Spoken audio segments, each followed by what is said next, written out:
Deməli, glikozanın qıcqırmasından X-la Y maddəsi alınır və bu Y maddəsinin mis-2 oksidlə reaksiyasında Z maddəsi 270 qram glikoza neçə qram Z üzv maddəsi almaq olar.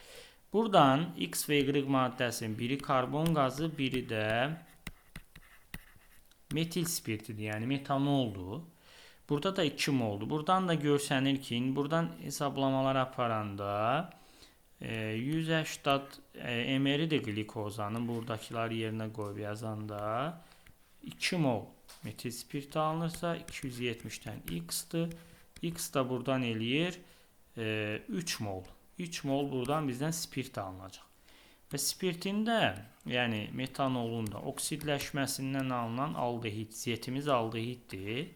Bu da 1-in 1-ədir, yəni asetaldehiddir, CHO üstə gəl mis və sudur burada reaksiyada.